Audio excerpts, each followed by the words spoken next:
Maestro Sir Anton, guro't vlogger na Pilipino, tagahatid ng balita sa bayan ay totoo. Mga benepisyo ng guro, kanyang tinatalakay. Sa video natin ngayon mga maestro ay pag-usapan pa rin natin itong tungkol sa 7 years loan term. Ayan, so may mga nagsa-circulate nga ulit ngayon mga maestro sa social media, no? Especially po sa mga post sa Facebook regarding po dito sa mga loan table. Ayan, para po yan sa 7 years loan term. Ayan, so sa episode na ito mga maestro ay pag-usapan naman natin itong tungkol sa East West Bank na loan table for 7 years loan term. Ayan, so may nagtatanong kung legit ba ito mga maestro.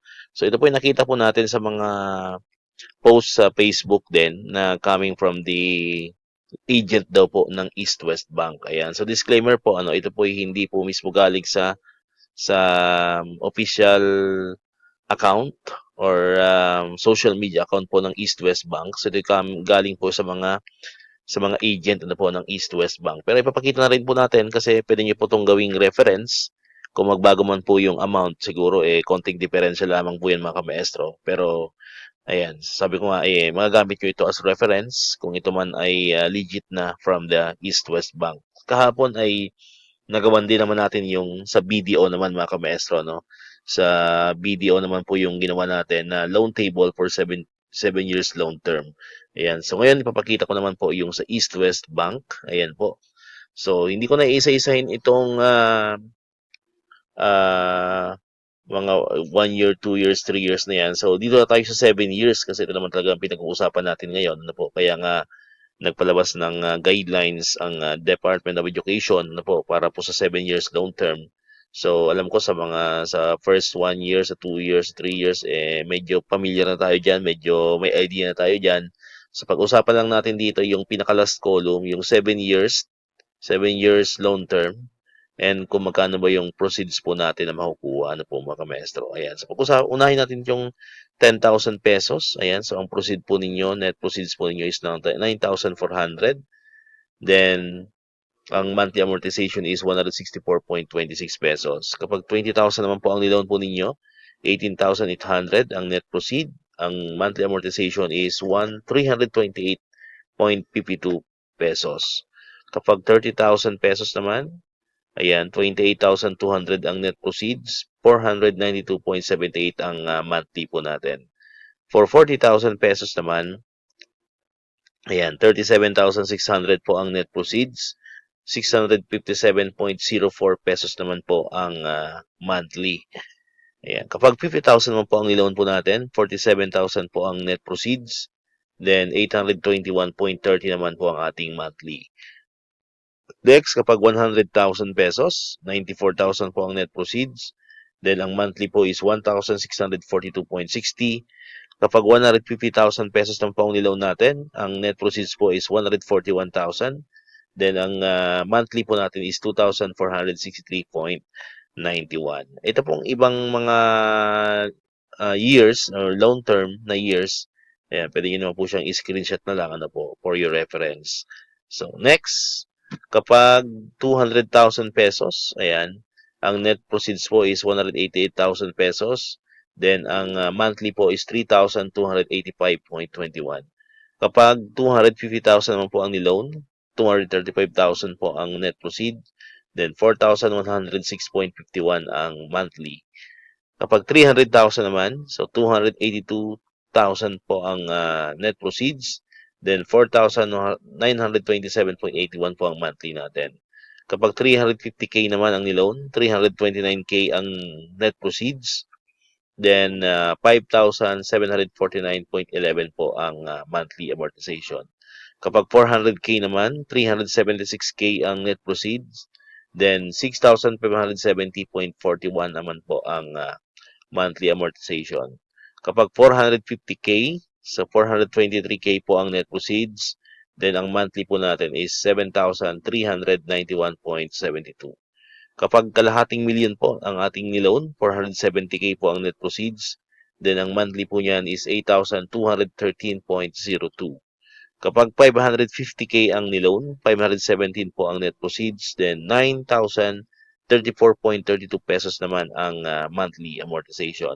Kapag 600K ang niloan, 564 ang net proceeds, then 9,855.62 po ang monthly amortization. Kapag 650K naman, 611,000 po ang net proceeds, then 10,676.92 ang monthly amortization. Kapag 700K ang niloan, 658K ang net proceeds, then 11,498.23 pesos naman ang monthly amortization. Ngayon, kapag 750K ang niloan, ayan, 705,000 ang net proceeds, 12,319.53 ang monthly amortization. Kapag 800K naman, 752,000 ang net proceeds, 13,140.83 ang monthly. Kapag 850K, 799,000 ang net proceeds, then 13,962.13 ang monthly. Kapag 900K ang niloan, ayan, 846K ang net proceeds, then 14,783.43 ang monthly po natin. Kapag 950K ang niloan, 893K po ang net proceeds, then 15,604.74 ang monthly. Kapag isaktong 1,000,000 ang niloan po, ayan, 940K ang net proceeds, then 16,426.04 ang monthly po natin. Kapag 1.1 million, 1,034 pesos po ang or 1,034,000 po ang ating net proceeds, then 18,068.64 po ang ating monthly. Kapag 1.2 million, 1,128 or 1,128,000 po ang ating net proceeds, then 19,711.24 po ang ating monthly. Kapag 1.3 million, ayan, 1,222,000 po ang ating net proceeds, 21,353.85 po ang ating monthly. Kapag 1.4 million naman ang niloan, ayan, 1,316,000 po ang ating net proceeds, then 22,996.45 po ang ating monthly. Kapag 1.5 million naman po ang niloan, 1,410,000 po ang ating net proceeds, then 24,639.06 po ang ating monthly. Kapag 1.6 million po ang niloan, ayan, 1,504 or 1,504,000 po ang net proceeds, then 26,281.66 po ang ating monthly. Kapag 1.7 million naman po ang niloan, 1,598,000 po ang ating net proceeds, 27,924.27 po ang ating monthly. Kapag 1.8 million naman po ang niloan, ayan, 1,692K ang ating pong net proceeds, then 29,566.87 po ang ating monthly. Kapag 1.9 million, ayan, 1,786,000 po ang ating net proceeds, 31,209.48 po ang ating monthly. Kapag kasaktong 2 million po, pinaka-maximum po natin 2 million, ayan po, ang net proceeds po niyan is 1,880,000 pesos. Then, ang monthly amortization po is 32,852.08. Ayan. So far po, yan po yung sample loan table po natin. Galing po yan or from the East West Rural Bank. Ayan.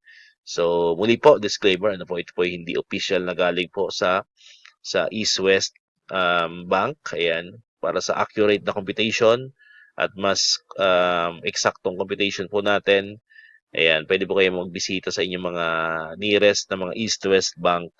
Ayan, and then pwede rin po kayong makipag-coordinate po sa mga legit po na mga agent po mismo from the East-West Rural Bank. Ayan, so ingat-ingat lamang po, baka tayo ay madali ng mga scammer, po. So doon lang po tayo sa mga legit na mga agent, po. Kahit di lang sa East West Bank, kundi sa lahat po ng mga bangko, sa lahat po ng mga PLIs.